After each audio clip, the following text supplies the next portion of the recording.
प्रिय दर्शक बंधु मोर चैनल अध्यापक मनोरंजन को आपण मान स्वागत। 2025 विदाय नवा को जाउछि आउ 2026 मसीहा आगत प्राय आउ गोटे दिन पर 2026 मसीहा विश्व रे पदार्पण करिवो। एही परिप्रेक्षी रे आपण मानकु नववर्षर हार्दिक शुभेच्छा शुभकामना शुभाभिनंदन शुभाभिवादन जनाऊँगी। आज डिसेम्बर मास 30 तारिख पौष मास शुक्ल दशमी सांब दशमी तिथि। आज आपण मानक सहित मु सांब दशमी विषय रे मोर भावना एवं शास्त्रकार मत को भाग करने को जाउछि। मोर यही प्रयास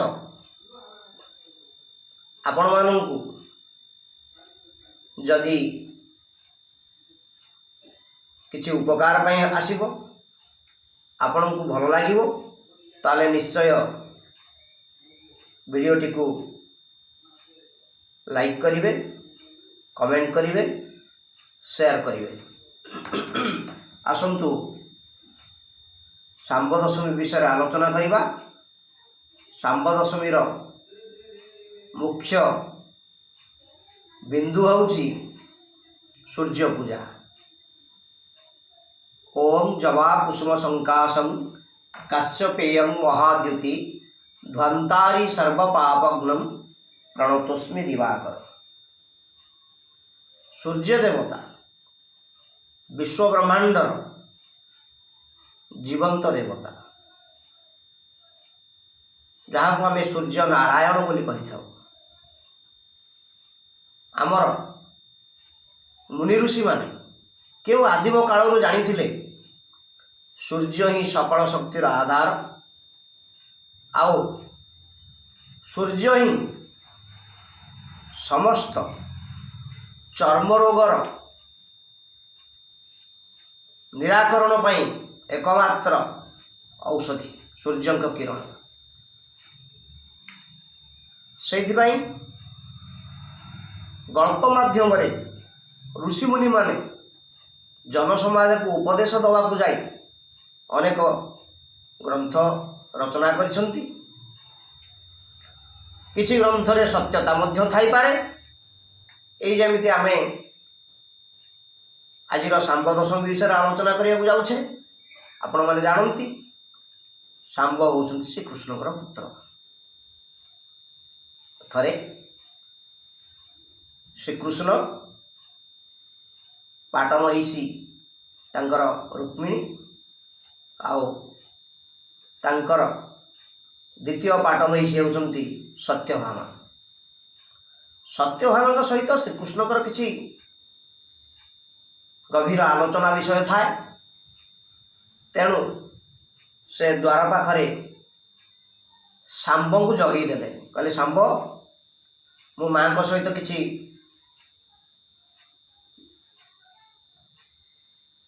उचित एवं निर्दिष्ट कथबार्ता हबार अछि। तेणु तुम्हें द्वारपाल ही द्वार रही था जे कहीं भी आसू तुम्हें मु बाहर को न आसिया पर्यंत क्या भीतर को छाड़ब ना। पितांकर आज्ञा को शिरोधार्य करी सांब कुटीर बाहर जगिकी बसिले। किछि समय परे द्वार सम्मुख रे उपस्थित हेले महर्षि दुर्वासा। केउं क्रोध दुर्वासार अभिशाप वाणी। दुर्वासा एमिति एक ऋषि से रागी गले और क्या छाड़ते हठात अभिशाप बाणी वर्षण करती आउ दुर्बार अभिशाप ताको अभिशाप निश्चय फल। आम जाचे दुर्वासा शकुंतला को अभिशाप देइथिले। दुर्वासा अनेक अभिशाप देइछन्ति अनेक जगार एवं ताहा फलवती होइछि। शांब पाखे आसिक पहुँची गले कहले शांब मु श्रीकृष्ण को साक्षात करने चाहूँगी। शांब कहले पिताश्री वर्तमान अंतपुर अछंती माता सत्यभामा सहित किसी आलाप आलोचन मग्न अछंती मते कहीकि जाइछंती आगरे जगिबा जो पर्यंत सी बाहर को निजे न आसछंती मु क्या भीतर को छाड़ा न छाड़ा मुझे न जावाई मते बारण कर।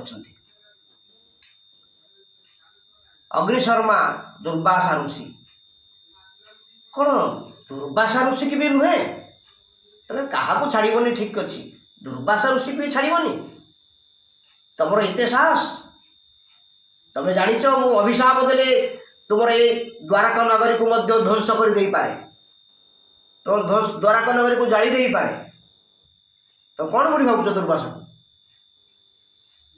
महर्षि मत क्षमा करंतु पितांकर आदेश नहीं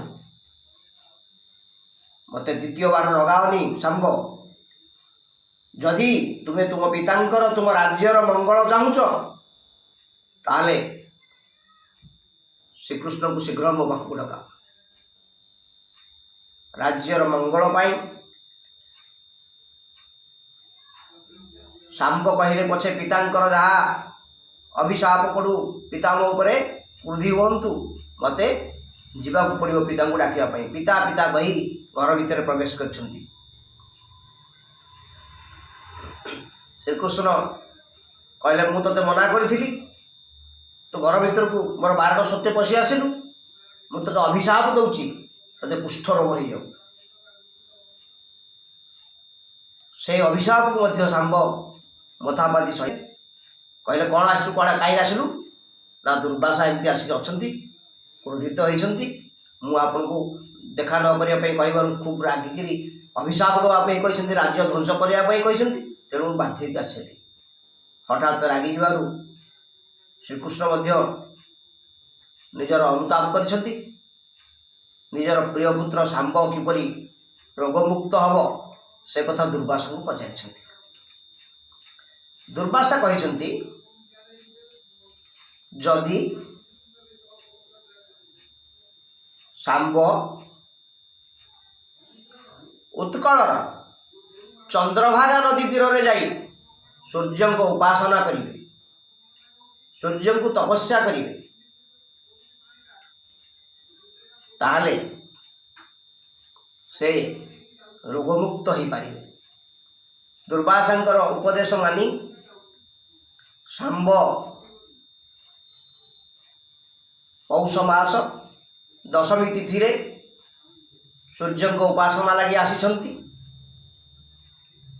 एवं सूर्य को ध्यान कर तपस्या कर। आम जाचे वैज्ञानिक मत सूर्य किरण रे विटामिन डी अच्छी सबु चर्म रोग विनाश करें सूर्य किरण तेणु सूर्य सहस्र नाम आदित्य हृदय सूर्य विभिन्न नाम पाठ करी शांब तपस्यारत होती एवं आम जाचे चंद्रभागा बुड़ हुए माघ सप्तमी दिन माघ सप्तमी रे शांब तांकर रोगमुक्त होती कुष्ठ रोग मुक्ति पाई सूर्यंकर पूजा आरंभ कर। तेणु से दिन ठारू शांब दशमी एक प्रचलित पर्व होती माँ माने पिलामानंकर निरोग कामना करी सूर्य को पूजा करती शांब दशमी दिन मंडा गईठा आरिसा विभिन्न प्रकार पिठा करती घरे साधा घांट तरकारी करती सूर्य को नमस्कार करती हलदी पानी रे पिलांकर आखि धोई दियंती एवं पिलांकु निरोग होवाई कामना करती सूर्य को प्रार्थना करती। कह जाए प्रतिदिन सकाळु जे सूर्य को उपासना करे तार जन्मांतर सहस्रेषु दारिद्र्य नोपजायते। शास्त्रकार कहले जो माने प्रत्यह सूर्य को उपासना करती युगांतर सहस्रेषु दारिद्र्य नोपजायते सेमानकर दारिद्र्यता आसे ना। तेणु आमे मने मध्य व्यायाम करने बेले सूर्यंकर सूर्य आसन करुचे। तेणु आसन करने द्वारा मध्य विभिन्न प्रकार रोग निराकरण होता है। तेणु दर्शक बंधु आसंतु आमे प्रत्यह प्रातः काल रे उठी सूर्य को नमस्कार करवा, सूर्य प्रणाम करवा। जो माने पारुछंती सूर्य आसन करंतु। सूर्य आसन कले से माने निश्चित रोगमुक्त हो पार। समस्तंकर मंगल हेउ।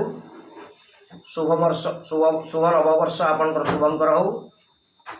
प्रभु जगन्नाथ आपणकर मंगल विधान करंतु। रहउछि आपणकर श्रद्धेय मनोरंजन।